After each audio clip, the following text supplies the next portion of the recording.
for some folks, the commercials are the highlights. It's why people gather around the table.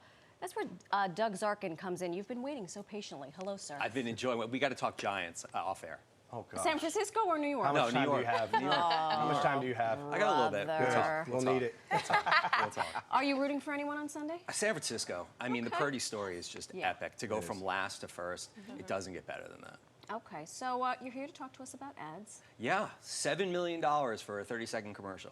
So forget what it costs to make it. $7 million for a 30-second commercial. And it better be epic for $7 It's got to million, be epic. right? But if I told you it's one of the most effective and efficient media buys on the planet, think about 110, 115 million people watch the Super Bowl. Right.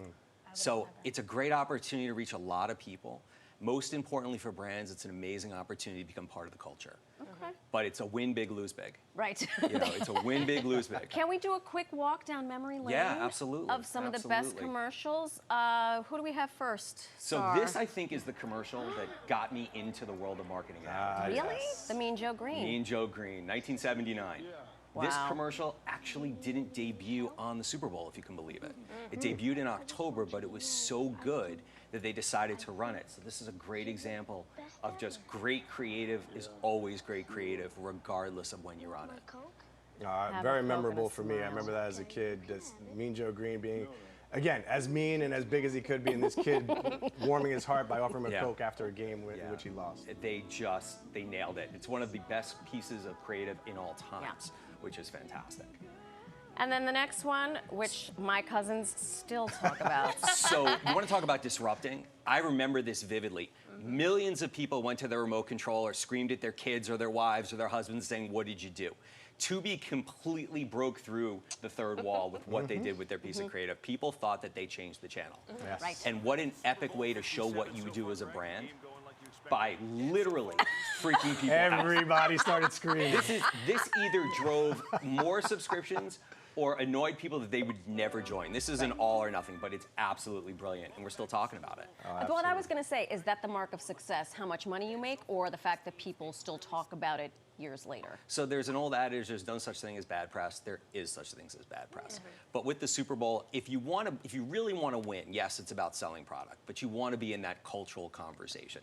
And the next commercial, if we're going to show it, I mean, this word, I don't even need to tell you the brand. Let's just say this. What's up? Oh my gosh. This ad broke through culture. For months in the office, people would just walk up to you and just give you their best what's up. Yeah. And I think this actually put the word what's up, W-A-S-S-U-P, into the dictionary.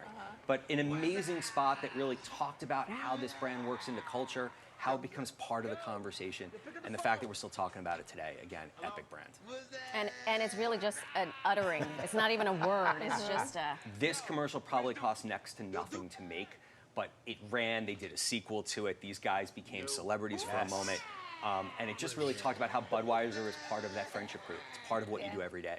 Great commercial. That's right, that's right. And can we talk about some 2024 Super Yeah, Bowl there's a commercials? lot. We're not going to be able to cover all of them, but let's Okay. talk about the first one, and this is from Uber. And you know, unfortunately or fortunately, Friends has gotten back into the conversation. Unfortunately with the passing of Matthew, but my R.I.P. 16-year-old daughter has started to watch Friends. And this is just an epic spot about Jennifer Aniston and David Schwimmer. And the entire premise is Uber is the place you go to for more than just driving. It's for when you need something and you've forgotten it. And so it resolves in a really funny way with Jennifer and David coming on air and not really recognizing each other. So That is hysterical. yeah, Okay. she kind of gives him the Heisman and says, wait, I don't know who you are. Oh, Jelly there's roll. a lot of celebrities in Yeah, this. this one. is a big time, high production value, high out of pocket That was my spot. outfit about 20 minutes ago. Great.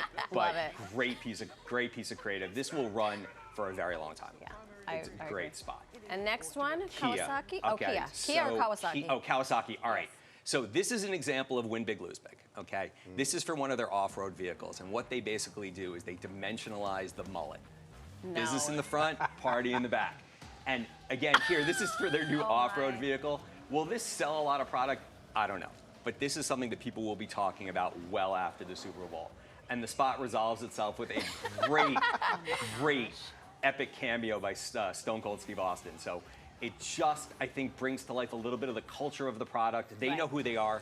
They're owning it. Right. Man, like Stone it. Cold doesn't do a I was mullet gonna say, if until there's now. You wait. bear It's with a it's mullet. pretty funny. It's pretty love funny. it. There There it we is. go. Stop we it. go. Let's see. Stop it. Looks like Dog the Bounty Hunter. Right? Yeah, great spot. Great spot. The next one I think is from Etsy. And Etsy, we all know, is an opportunity for people who make things to sell things. They're launching their gifting platform. And this is just, I think, a really fun play on stereotypes. You know, we live in cancel culture, but we have to be able to laugh at ourselves a bit. And this talks about the French sent us the Statue of Liberty, but have you ever really thought about what America had to do to kind of repay the favor? And so, what do French people like?